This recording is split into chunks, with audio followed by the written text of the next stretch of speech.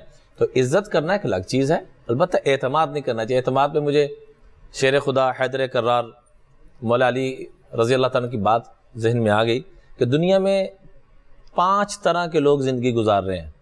من اعتمد علی مالہ فقد قل. حضرت علی کا فرمان ایسے ہی ہے جیسے اللہ کے نبی کا فرمان, اور اللہ کے نبی کا فرمان ایسے ہی ہے جیسے اللہ کا فرمان. بے شک. تو اللہ نے ان ہستیوں کو چنا ہوا تھا, صحابہ اکرام جو خلفائے راشدین ہیں ان کا فرمان بھی ایسے ہی ہے. فرمایا من اعتمد علی مالہ فقد قل, جو مال کے بل بوتے پہ زندگی گزارے گا. میں بڑا مالدار ہوں, دیکھ لیں کدھر گئے ہیں سب مالداروں کے مال.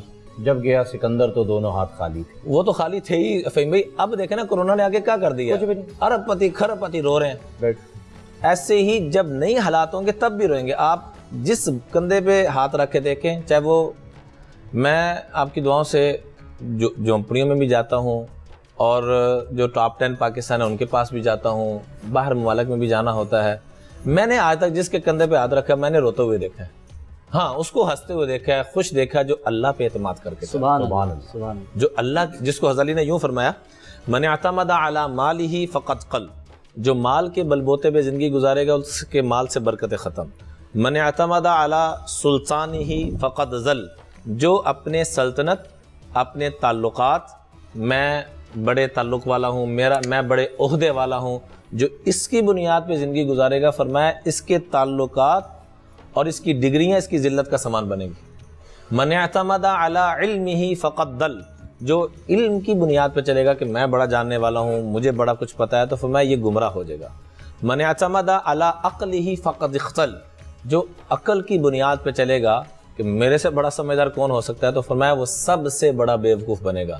اور 5واں بندہ کامیاب کون ہے, من اعتمد علی اللہ, جو اللہ پہ اعتماد, اللہ پہ بھروسہ, اللہ پہ یقین.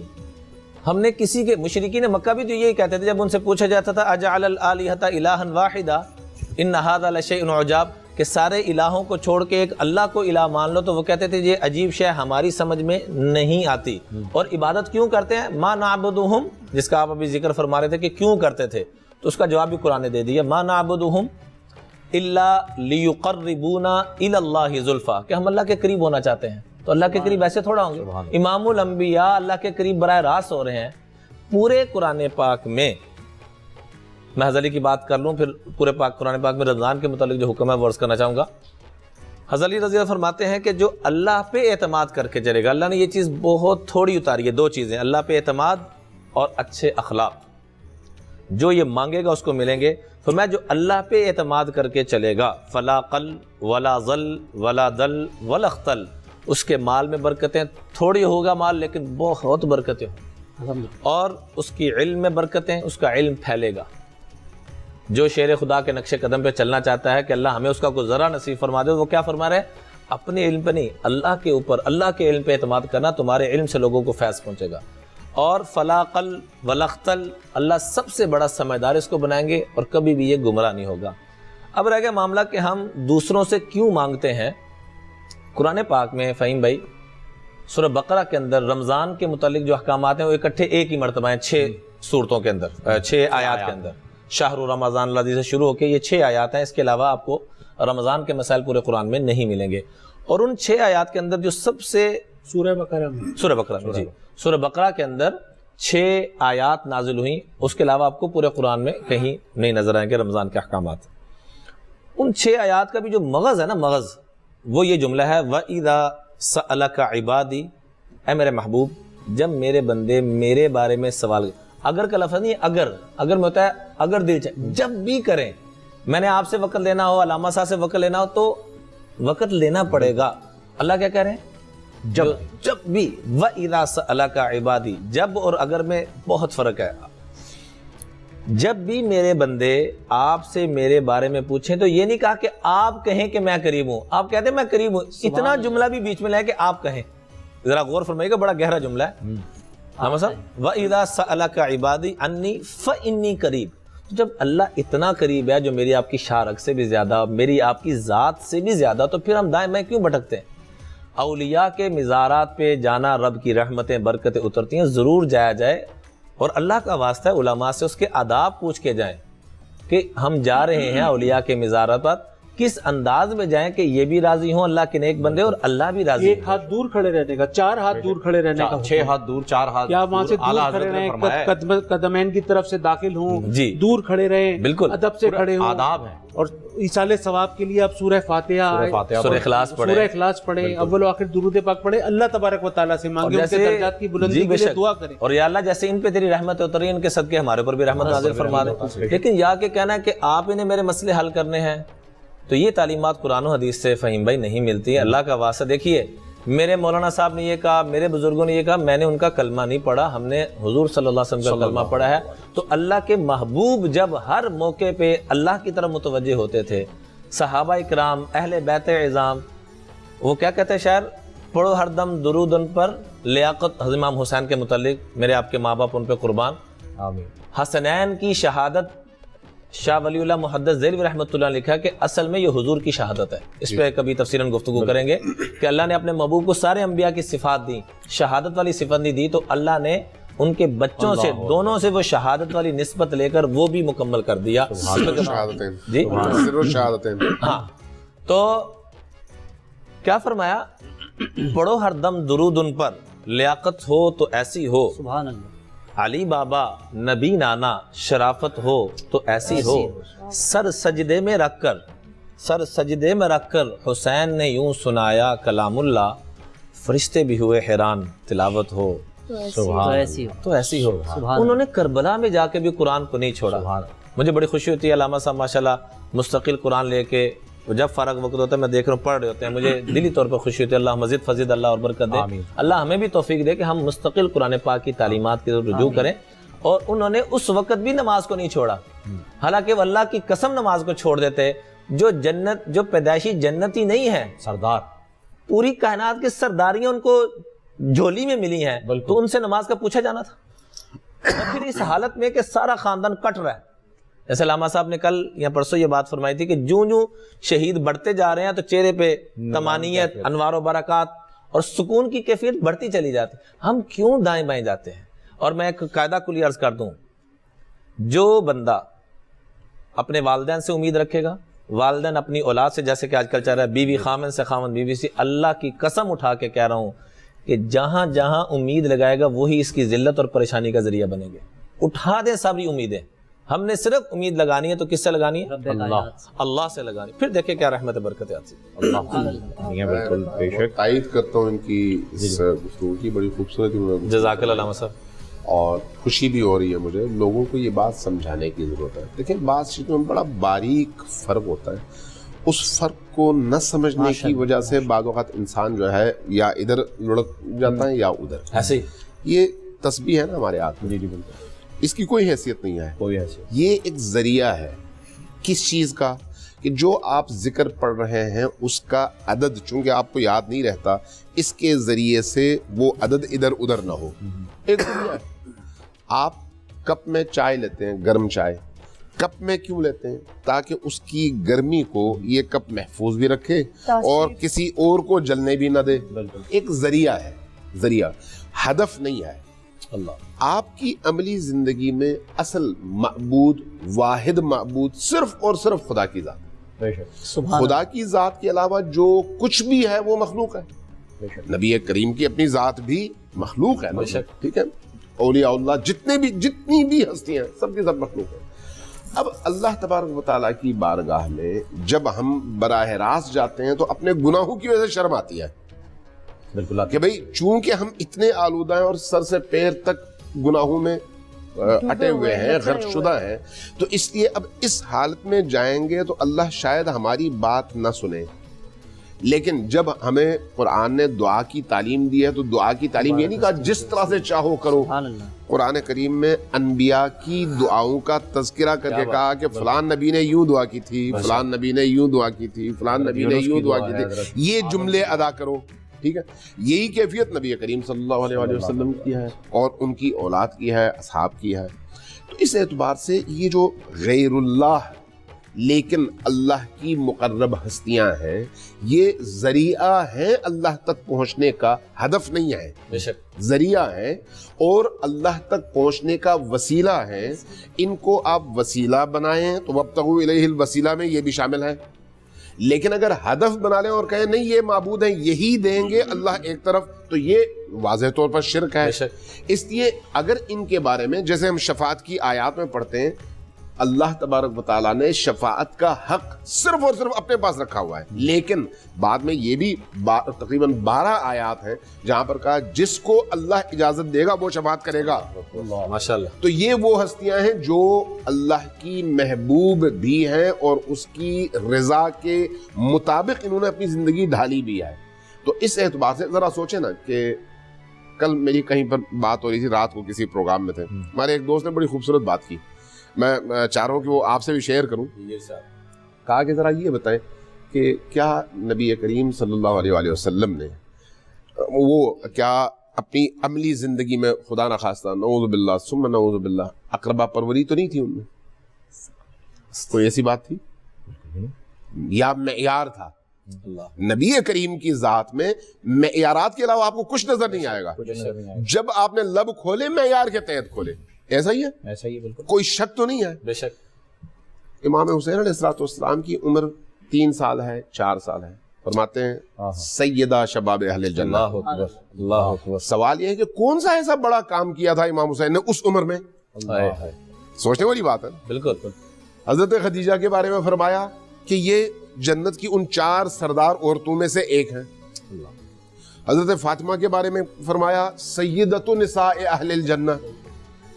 امام علی کے بارے میں فرمایا حق اور باطل کا معیار، نفاق اور ایمان کو پہچاننے کا ذریعہ. ٹھیک ہے، حبہ حبی. بے شک. یعنی یہ کیا سارے کا سارا رشتہ داری کی وجہ سے، اقربا پروری کی وجہ سے، عزیز ہونے کی وجہ سے ہے، یا پھر کوئی الہی معیارات ہیں اور ان معیارات کے تحت ہے؟ ظاہر ہے ان معیارات کے تحت ہے.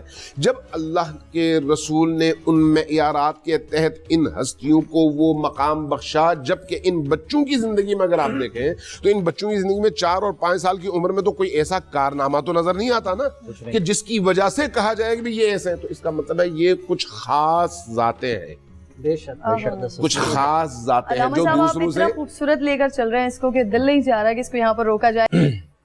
ابھی ایک آئی انٹریکشن ہوا میرا اور عمران بھائی کا الصلاۃ خیر من النوم پہ، وہ اس کی وجہ بتا دیجئے عمران بھائی، پھر اس کے بعد جو ہے وہ آگے بڑھتے ہیں. ہاں یقیناً جی، انہوں نے جنید بھائی کی یاد تازہ کرا دی، وہ بھی اسی انداز میں پڑھا کرتے تھے اور عجیب میری دل کی کیفیت ہوگی کیونکہ کئی سال ہم نے اکٹھے یہ آواز سنتے رہے، آج بڑے عرصے کے بعد یہ انداز سننے کو ملا.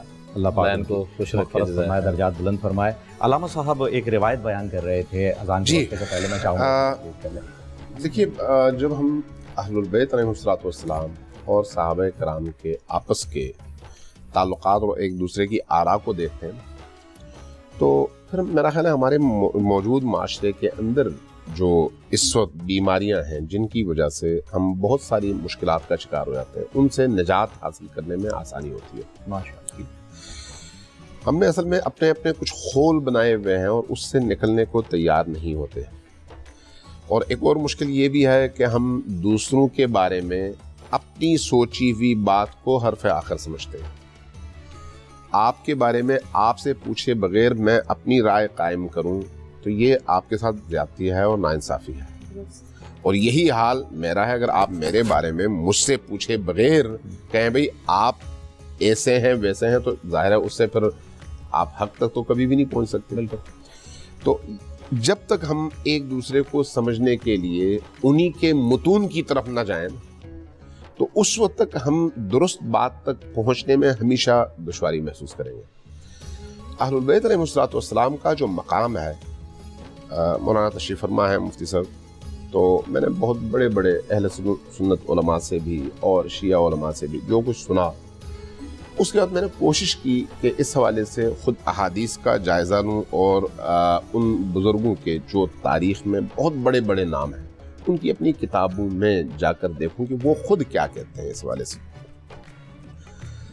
امام احمد ابن حنبل کے بیٹے کے حوالے سے انہوں نے اس روایت کو نقل کیا ہے 2 کتابوں میں، 2 جگہوں میں، میرے پاس لکھی ہوئی موجود ہے۔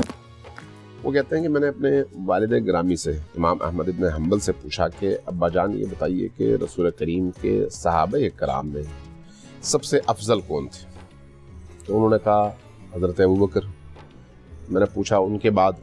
کہا کہ ان کے بعد حضرت عمر۔ تو کہتے ہیں میں نے پوچھا ان کے بعد؟ کہا حضرت عثمان۔ اس کے بعد کسی اور کا نام لیا، یہاں تک کہ کرتے کرتے ایک روایت میں ہے کہ 16 صحابیوں کے نام لیے، ایک روایت میں یہ ہے۔ کہتے ہیں میں نے پوچھا کہ بجان آپ نے حضرت علی کو اس درمیان میں کہیں پر ان کا تذکرہ ہی نہیں کیا؟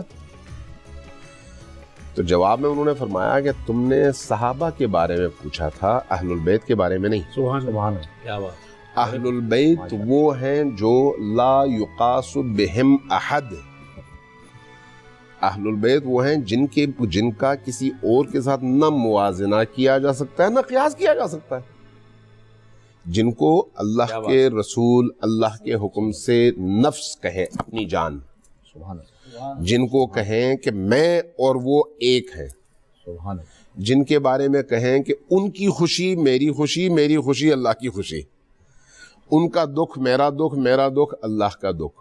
اب یہ سارے اس طرح کے جتنے بھی جملات اہل البیت کے حوالے سے ہیں، شیعہ سنی دونوں میں ہیں اور معتبر ترین کتابوں میں ہیں، معتبر ترین علماء نے نقل کیے ہیں۔ اب سوال یہ ہے کہ کیا یہ سارے کا سارا اقربا پروری کی بنیاد پر تھا یا کسی معیار کی بنیاد پر؟ اگر اس کو آپ خدا نہ خواستہ نعوذ باللہ ثم نعوذ باللہ اقربا پروری کہیں تو پھر اسلام کا فاتحہ پڑھ لیں، پھر تو اسلام نام کی کوئی چیز باقی بچتی ہی نہیں ہے۔ بات علامہ صاحب جو بیان فرما رہے ہیں کہ ایک طرف مولا علی کے لیے فرما رہے ہیں، دوسری طرف صدیق اکبر رضی اللہ تعالیٰ عنہ کے لیے کہہ رہے ہیں کہ میں سب کے احسانوں کا بدلہ اتار دیا، لیکن ابو بکر کے احسانوں کا بدلہ اللہ تعالیٰ خود ادا فرمائے گا۔ اس کے بعد عمر، میرے بعد کوئی نبی ہوتا تو وہ عمر ہوتے۔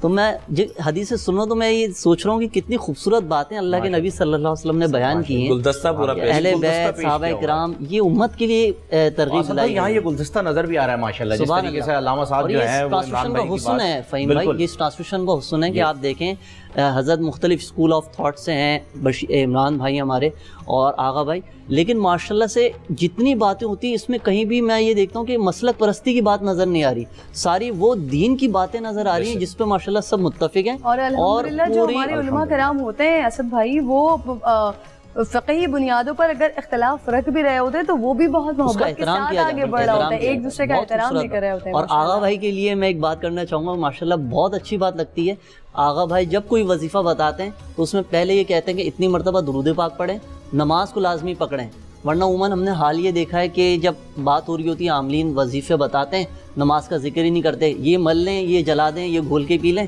لیکن آغا بھائی کہتے ہیں آپ پہلے نماز پڑھیں، استغفار درود پاک۔ علامہ صاحب کی اجازت سے اگر اجازت ہو تو تھوڑے دن پہلے میرا آغا جواد نقوی صاحب کے ہاں عروۃ الوثقیٰ کے اندر بھی اتحاد امت کے حوالے سے پروگرام تھا، بہت بڑا نام ہے، علامہ صاحب جانتے ہیں آغا جواد نقوی صاحب، لاہور میں بہت بڑا نام۔ تو وہاں یہاں وحدت امت اور اتحاد مسلمین بین المسلمین کے حوالے سے ہر مکتبہ فکر کے علماء تشریف لائے تھے، تو وہاں جب مجھے موقع ملا تو میں نے ہاتھ جوڑ کے درخواست کی اور سب نے تائید کی اس بات کی۔ میں نے کہا اللہ کا واسطہ ہم کون سی فرقہ واریت میں، کون سی چیزوں میں تقسیم کر کے آج ہم نے زندگی گزارنا شروع کر دی ہے۔ کچھ فرقے نے اللہ پہ قبضہ کر لیا، بلکہ میں نے تو نام لیا، میں نے کہا ہمارے اہل حدیثوں نے اللہ پہ قبضہ کر لیا، اور میں ہاتھ جوڑ کے درخواست کروں گا یہ اللہ کسی کی ملکیت نہیں ہے۔ بالکل بریلوی بھائیوں نے حضور صلی اللہ علیہ وسلم پہ قبضہ کر لیا، اور دیوبندیوں نے صحابہ پہ قبضہ کر لیا، اہل تشیع نے اہل بیت پہ قبضہ کر لیا، یہ کسی کا قبضہ نہیں۔ یہاں تو ہندو کہہ رہے ہیں، ہندو کیا کہہ رہے ہیں، یہ ارض مدینہ ہے کہ فردوس سے بری، ذرہ ہے جو شہر کا وہ ماہی مبی، ہندو ہوں بہت دور ہوں اسلام سے لیکن پر مجھ کو بھی محمد کی شفاعت کا یقین۔ ایک گزارش تو میں یہ کرنا چاہوں گا، دوسری گزارش یہ کرنا، مسلم کا محمد پہ اجارہ تو جی محمد کا مسلم کا صرف اجارہ تو نہیں، دوسری گزارش یہ کرنا چاہوں گا، جہاں اہل البیت کا تذکرہ نبی کریم صلی اللہ علیہ وسلم کی روایت سے ہم شروع دن سے الحمدللہ کرتے آ رہے ہیں، اور یہ ہمارے ذمے کو فرض ہے، کوئی کسی کو پر احسان نہیں کر رہے۔ بے شک امام شافعی رحمۃ اللہ علیہ فرماتے ہیں، بڑا خوبصورت جملہ فرمایا کہ اگر اہل بیت کا تذکرہ کرنے والا اہل تشیع ہے تو سب سے بڑا رافضی پھر میں ہوں۔ ہم ہیں، بالکل ہے۔ ایک بات، دوسری بات یہ ہے کہ جہاں اہل البیت کے تذکرے ملتے ہیں وہاں صحیح بخاری میں صحابہ کرام کے بارے میں یہ روایات ملتی ہیں اور میں نے تھوڑے دن پہلے بھی عرض کیا تھا کہ حضرت علی رضی اللہ تعالیٰ عنہ کنفرم اپنے قاتل، کنفرم اس امت کا سب سے بڑا بدبخت، اس کے ساتھ کیا سلوک کر رہے ہیں۔ آج ہم چند تاریخی کتابوں کی بنیاد پہ ایک دوسرے کے گلے کاٹ رہے ہیں۔ مثال کے طور میں کہوں جی اہل تشیع ایسے ہیں، پتہ نہیں ہیں کہ نہیں ہیں، جیسے قبلہ نے بھی بڑی خوبصورت بات فرمائی کہ اس کے تہ تک جانا ہوگا۔ یہ کہیں جی اہل سنت ایسے ہیں تغیر میں بنا لیا، ٹھیک ہے، اس کو سائڈ پہ رکھ دیں۔ میرا علم بھی غلط ہو سکتا ہے، علامہ صاحب کا بھی غلط، لیکن حضرت علی کا علم تو غلط نہیں ہو سکتا۔ سبحان اللہ، جن کے بارے میں اللہ بے شک، جن باب العلم، جن کے بارے میں فرمایا انا مدینۃ العلم وعلی بابها، اور جن کے بارے میں یہ فرمایا اقضاہم علی، میری امت کا سب سے بڑا قوت فیصلہ سیدنا ابوبکر صدیق، سیدنا عمر فاروق، سیدنا عثمان غنی، ان سب کے ادوار میں قاضی کون ہوتے تھے؟ سیدنا علی المرتضیٰ، سبحان اللہ، یوں آپس میں جڑے ہوئے تھے۔ اور ان کے بارے میں اللہ کے محبوب نے فرمایا علیہ الصلوۃ والسلام اقضاہم علی، کہ میری امت کا سب سے بڑا جج اور قاضی علی المرتضیٰ ہے۔ وہ امت کے سب سے بڑے مجرم اور بدبخت کے ساتھ کیا سلوک کر رہے ہیں جو آج ہم آپس میں ایک دوسرے کے ساتھ کرنے کے لیے تیار نہیں، جو کہ وہ کنفرم تھا میں بدبخت ہوں کہ نہیں، یہ کوئی کنفرم نہیں ہے۔ علامہ صاحب غلط ہیں، صحیح ہیں، کوئی کنفرم نہیں ہے، تو مرتے وقت پتہ چلے گا کیا سلوک۔ لیکن وہ تو اللہ کے نبی خود فرما چکے ہیں، ابھی تھوڑے دن پہلے انہوں نے تفصیل بیان فرمائی۔ پھر اللہ کے محبوب ہی فرما رہے ہیں من احبہم فبحبی احبہم، اللہ کی قسم اگر ہم نے جڑنا ہے تو صحابہ کی محبت دلوں میں لانی ہوگی، اور خاص طور پہ صدیق اکبر، عمر فاروق، جیسے قبلہ نے پہلا نام ہی ان کا لیا، میں ان کو سلام پیش کرتا ہوں، اللہ ان کو بہت جزائے خیر عطا فرمائے۔ فرمایا جو صحابہ سے محبت کرے گا وہ صحابہ سے نہیں کرے گا، وہ صحابہ کی نسبت سے اللہ کے نبی سے کرے گا، نسبت ہی ایسی ہے ماشاءاللہ۔ اور فرمایا جو ان سے بغض رکھے گا وہ جو بھی بدبخت ہو، وہ چاہے میرا باپ ہو، چاہے میرا استاد ہو، جو بھی صحابہ سے نفرت کرے گا وہ اللہ کی قسم، اللہ کے، یہ بخاری کے اندر روایت موجود ہے، وہ اللہ کے نبی کے ساتھ نفرت کرے گا۔ اس لیے میں ہاتھ جوڑ کے درخواست کروں گا کہ تاریخ کی چند بنیادوں کی وجہ سے ہم ایک دوسرے کے گلے کاٹ رہے ہیں، وہاں کنفرم حضرت امام زین العابدین اپنے قاتلوں کے ساتھ کیا سلوک کر رہے ہیں، حضرت حسین اپنے قاتلوں کے ساتھ ان کو پانی دے رہے ہیں، خود پیاسے، اپنے جانور پیاسے، ان کو پانی، ہم ایک دوسرے کو کس بنیاد پہ؟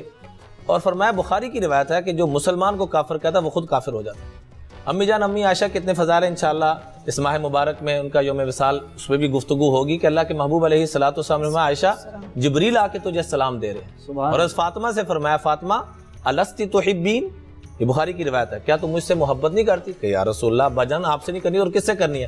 فرمایا فاطمہ فاحبی ہذہ، اگر تو عائشہ سے محبت کرے گی تو مجھ سے محبت کرے گی۔ اللہ، تو درخواست یہ ہے کہ چند تاریخی غلطیوں کی وجہ سے میں نے اپنے ایک بزرگ کو پکڑ لیا، علامہ صاحب نے اپنے بزرگ کو پکڑ لیا، اس خول سے نکلے اگر امت کو جوڑنے کا اور اللہ کے محبوب کی بارگاہ میں سب سے پاکیزہ بن کے جانے کا شوق ہے، تو یہ میں دست بدستہ آپ کے ذریعے علامہ صاحب یقین کریں، آپ اپنے اہل مسلوں کو تھوڑا سا ڈھیلا کریں، ہم اپنے والوں کو منت سماجت کریں، ہم ایک ہیں جو غلطی ہیں، اختلافات ہیں، صحابہ کرام میں اختلافات ہوا، حسنین کریمین میں اختلاف ہوا، بخاری کے اندر روایات ضعیف ہیں، تو آپ جیسے آپ تھوڑے دن پہلے بڑی خوبصورت آپ بات فرما رہے تھے، تو ان چیزوں کی بنیاد پہ ایک دوسرے کو قتل کر دینا، بہت خوبصورت۔ ایک تو یہ درخواست۔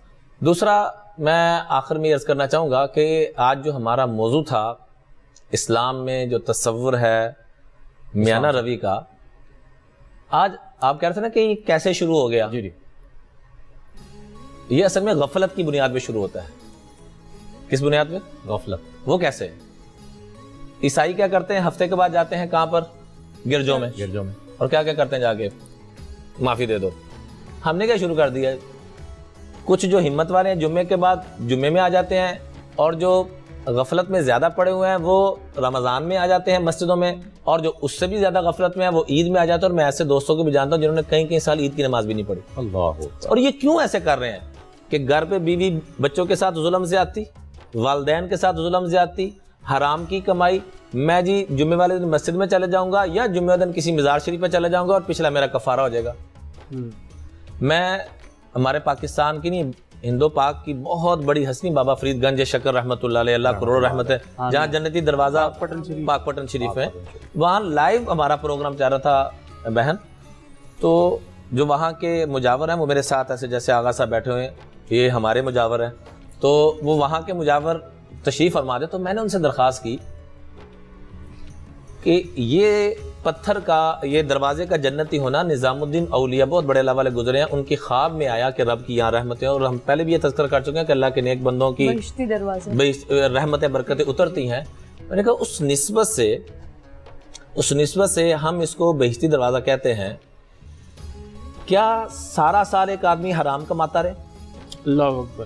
سارا سال والدین کے آنسو نکلواتا رہے اور بیوی بچوں کی بد دعائیں لیتا رہے, ہمسایوں کی بد دعائیں, اپنے کولیگز کی, اور سال کے بعد آ کے کہ میں جنتی دروازے سے گزر گیا ہوں تو وہ جنتی بن جائے گا؟ تو انہوں نے, یقین کریں اللہ ان کو جزائے خیر عطا فرمائے, تائید فرمائی 100% کہ آپ بالکل صحیح فرما رہے ہیں, وہ جنتی نہیں بنے گا. رب کی رحمتیں لینے کا اولیاء کی طرف سے ایک بشارت ہے, لیکن اس کا مطلب یہ نہیں ہے. حضرت عمر فاروق تو حجر اسود کو مخاطب کر کے کہا کرتے تھے انک حجر لا تنفع ولا تضر. سبحان اللہ. پاک پتن والا جنتی دروازہ تو ایک اللہ والوں کی خواب ہے, اور یہ تو صحیح بخاری مسلم صحیح ستہ میں موجود ہے, نہج البلاغہ میں موجود ہے حجر اسود کے بارے میں کہ جنتی پتھر ہے. لیکن اس کو بھی مخاطب کر کے صحابہ کرام اہل بیت کیا کہا کرتے تھے؟ انک حجر لا تنفع ولا تضر. آپ ایک پتھر ہو, آپ نہ نفع دے سکتے ہو نہ نقصان. لولا قبل رسول اللہ ما قبلتک, اگر اللہ کے رسول نے آپ کو چوما نہ تو ہم بھی نہ چومتے. آج غفلت کی بنیاد پہ فہیم بھائی ہم اپنا وہ جیسے عیسائی جاتے ہیں ہم بھی اسی روش پہ, جیسے پہلے مسلمان, میں نے حضرت ادریس علیہ السلام کا قرآن پاک سے واقعہ ذکر کیا کہ 5 ان کے بیٹے تھے, وہ بڑے ہی نیک تھے واقعتاً, ان کا مجسمہ پہلے بنایا کہ ان کی یا سے ملا یاد آتا رہے گا. آج ہم نے اللہ والوں کا مذاق بنایا, اللہ کی قسم ان کو راحت پہنچانے کی بجائے رب کعبہ کی قسم ان کو تکلیف. میں نے اپنے اساتذہ کو دیکھا کہ اولیاء کرام کی, بابا فرید گنج شکر, لاہور علی داتا دربار, کیا ان کا فیض تھا اللہ کی قسم. اور ہمارے پیر و مرشد فرمایا کرتے تھے کہ جب لاہور جاؤ کوئی کام تمہارا رہتا ہے تو رہ جائے, داتا صاحب کی نگری میں جا کے سلام پیش کر کے وہاں فیوز و برکات حاضری نہیں رہنی چاہیے, حاضری نہیں رہنی چاہیے. داتا صاحب ولیوں کے قرب میں دعائیں قبول ہوتی ہیں, ان کے قرب میں دعائیں قبول ہوتی ہیں. لیکن ہم نے آج کیا کر لیا, انہوں نے اپنا سارا کچھ قربان کیا, ہم نے ان کے نام پہ اپنی خواہشات کو اوپر کر کے دین سارا قربان کر دیا. ایگزیکٹلی. اور ہم جب اللہ کے آگے ہاتھ اٹھاتے ہیں تو وہ بھی اپنی خواہشات کے لیے اٹھاتے ہیں, یا اللہ ہمیں یہ دے دیں, یا اللہ وہ کر دیں, یا اللہ رتبہ بڑھا دیں. ایک اور بڑی ذہن میں میرے بات مسلسل چلتی ہے, اگلے آنے والے دنوں میں علامہ صاحب انشاءاللہ ہم اس پر بھی ڈسکس کریں گے کہ حقوق اللہ, چلے اللہ رب العزت کہتا ہے کہ حقوق العباد اگر آپ نے پورے کیے اور حقوق اللہ چھوڑ دیے تو اللہ رب العزت اس پہ آپ معافی ہو جاتی ہے. لیکن میرے ذہن میں بار بار ایک سوال چلتا ہے کہ 11 مہینے ہم جھوٹ بولتے ہیں, ہم حرام کھاتے ہیں, ہم بہت مختلف قسم کی برائیوں میں اور گناہوں میں پڑے رہتے ہیں, اور پھر جب رمضان المبارک کا آغاز ہوتا ہے اور ہم یہ سوچتے ہیں کہ جی یہ جو عشرہ مغفرت چل رہا ہے, پھر اس کے بعد جہنم سے آزادی کا عشرہ آئے گا, اس سے پہلے ہم نے جو پہلا عشرہ گزارا, تو ہم کیسے یہ سوچتے رہتے ہیں کہ جی یہ پورا 11 مہینے ہم نے یہ سب کچھ کیا, حقوق العباد کی نفی کرتے رہے, لیکن پھر اللہ رب العزت اس ایک مہینے کے اندر اندر ہمیں بخش دے گا, ہمارے سارے گناہوں پہ پردہ ڈال دے گا. تو اس پر ہم ایک تفصیلی انشاءاللہ ڈسکشن آگے آنے والے دنوں میں چھوٹا سا جواب دوں گا. جی. فما ما عبد تحت السماء الہ ابغض الی اللہ من الہوا, جس کو قرآن پاک میں یوں فرمایا افرأیت من اتخذ الہہ ہوا, کہ آسمان سے نیچے جتنی بھی عبادتیں ہو رہی ہیں اللہ کو سب سے زیادہ غصہ جس پہ آتا ہے وہ من چاہی کے اوپر آتا ہے, جو اپنی مان کے چلتا ہے. جیسے آپ کی بہن نے فرمایا نا 11 مہینے اپنی مرضی, رمضان میں آ کے اللہ کی مرضی, اور وہ بھی پوری نہیں ہو رہی. فرمایا لا تجعل یوم فطرک و یوم صومک سوا, روزے کی حالت اور عام دنوں کی حالت ایک جیسے کبھی نہ کرنا, آنکھ کان ہر چیز کا روزہ رکھنا, اپنے آپ کو حرام سے بچانا. اور آخر میں ایک حدیث میں پیش کرنا چاہوں گا میانا روی کے حوالے سے, اور جو ہمارا آج کا موضوع تھا, آپ صلی اللہ علیہ وسلم نے مواخات قائم کی. یقین کریں میں اللہ جانتا ہے کہ اتنی ہمت, میرا ڈرپ کا سامان پڑا ہوا, میری طبیعت ٹھیک نہیں ہے. اللہ جی اللہ پاک آپ کو صحت دے. یہ سامان سلمان بھائی کو اللہ جزائے خیر عطا فرمائے, پتہ نہیں بعد میں کتنا بل بنائیں گے, تو بہرحال لے آئے ہیں, ان کی یہ بھی مہربانی ہے اس کورونا کے ہدیہ تن قبول کی. جی جی. اور علامہ صاحب جیسے فرماتے ہیں, میں صاحب اپنی طرف سے کہہ رہے ہیں, علامہ صاحب تھوڑے دن پہلے ایک دوست نے کھجوریں بھیجی تو کہتے میں نے تو ہدیہ لینی تھی, آپ نے جو ہے وہ کیسے بھیج دی؟ قیمت نہیں آپ نے ایسے ہی بھیج دی, میں نے تو ہدیہ, میں نے ان سے یہ کہا تھا کہ میں اس کا ہدیہ دے دوں گا, انہوں نے میرے گھر پہ پہنچا دی اجوا کھجوریں. ہاں تو انہوں نے میں نے ہدیہ آپ سے نہیں, میں کہ ہدیہ اور فری لینے میں فرق کیا ہے مجھے یہ تو بتا دیں. اجوا کھجور تو ہدیہ نہیں, اس کو ہم اس کی قیمت تو نہیں دے سکتے نا. علامہ صاحب آپ خود فیصلہ چھوٹا سا بالکل واقعہ. جی پھر ہمیں بریک کی جانب پڑ. جی حضرت سلمان فارسی اور ابو دردہ دونوں کی جوڑی آپ صلی اللہ علیہ وسلم نے مواخات جب قائم کیا, جوڑیاں بنائی, تو حضرت علی المرتضیٰ نے فرمایا کہ یا رسول اللہ سب کی جوڑیاں بنا دی, میری جوڑی کس کے ساتھ ہے؟ تو فرمایا انت اخی فی الدنیا والآخرہ, تو میرا دنیا آخرت میں میرا جوڑی دار تو ہی ہے. سبحان اللہ. تو حضرت سلمان فارسی اور ابو دردہ کی جوڑی بنی.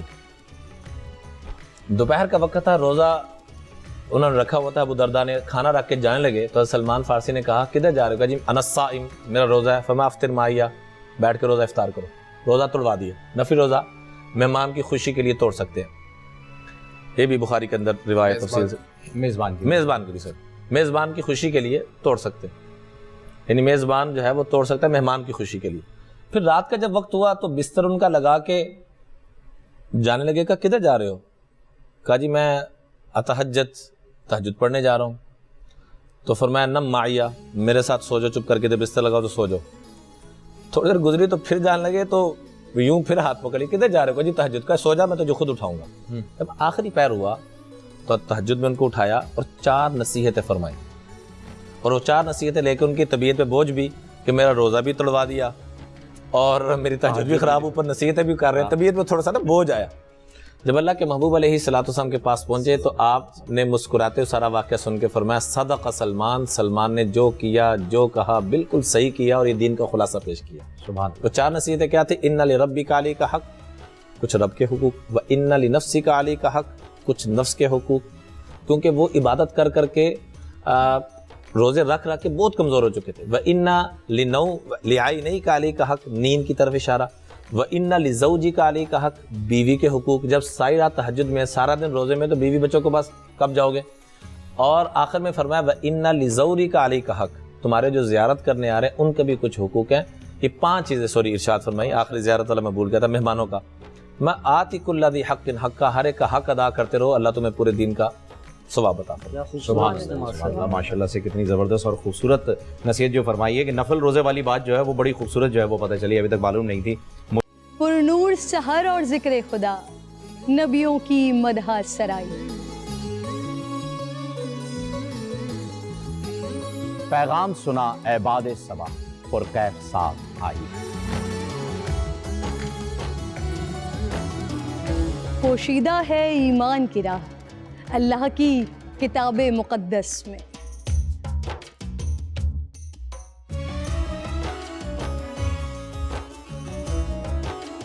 بس غور و فکر کا در ہے کھلا, حکمت سے سجی اس محفل میں. ہے لب پہ دعا زدنی علما, روشن ہی رہے یہ سارا جہاں. رم جھم رحمت کی گھٹا, ہر ایک نے ہدایت پائی. نعمت اور برکت سے سجا افطار و سحر کا دسترخوان. ننھے پھولوں نے مل کے کہا آج روزہ کشائی ہے. رمضان المبارک کی خصوصی نشریات رمضان میں بو.